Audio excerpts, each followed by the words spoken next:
समुंदर के अंदर एक ऐसी दुनिया छुपी हुई है जहां सनलाइट कभी नहीं पहुंचती। एक ऐसी जगह जो इतनी डार्क है कि इंसान का इमेजिनेशन भी वहां तक नहीं जा सकता। और इसी डार्कनेस में साइंटिस्ट्स ने देखा एक ऐसा क्रिएचर जो किसी एलियन नाइटमेयर से कम नहीं लगता था।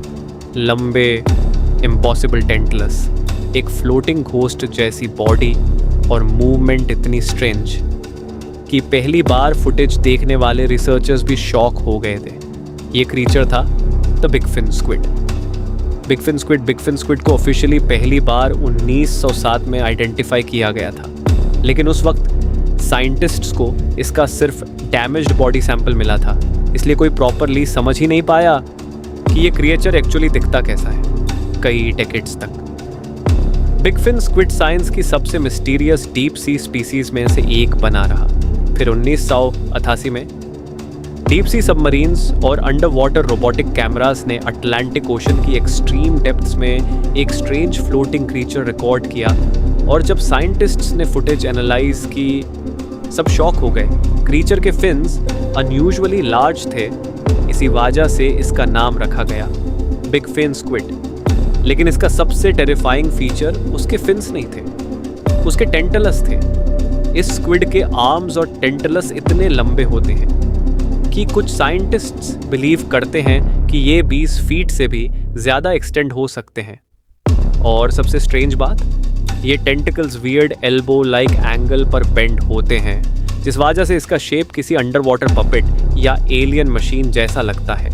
Big fin squid usually ocean के 3000 से 6000 मीटर्स डेप्थ में देखा जाता है। ये अर्थ के अन रीजन्स में न रहता है जहाँ प्रेशर इतना ज़्यादा होता है कि ह्यूमन बॉडी इंस्टेंटली क्रश हो सकती है। वहाँ कंप्लीट डार्कनेस होती है, नो सनलाइट, नो साउंड, सिर्फ एंडलेस ब्लैक ओशन। और इसी डार्कनेस में big fin squid silently float करता रहता है। साइंटिस्ट्स बिलीव करते हैं कि ये अपने अल्ट्रा लॉन्ग टेंटिकल्स को ओशन फ्लोर के पास स्प्रेड करता है ताकि स्मॉल फिश और क्रस्टेशियंस ट्रैप कर सके।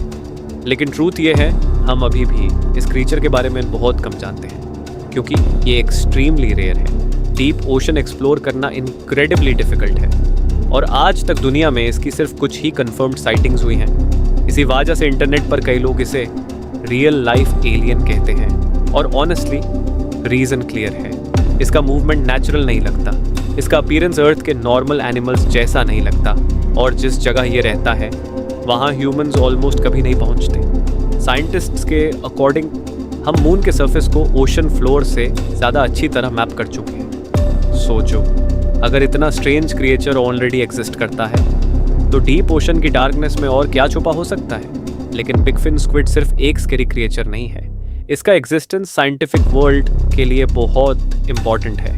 Deep sea creatures ocean ecosystem का बैलेंस मेंटेन करते हैं, ये फूड चेन का क्रिटिकल पार्ट होते हैं और साइंटिस्ट्स को समझने में हेल्प करते हैं कि लाइफ एक्सट्रीम कंडीशंस में सरवाइव कैसे करती है।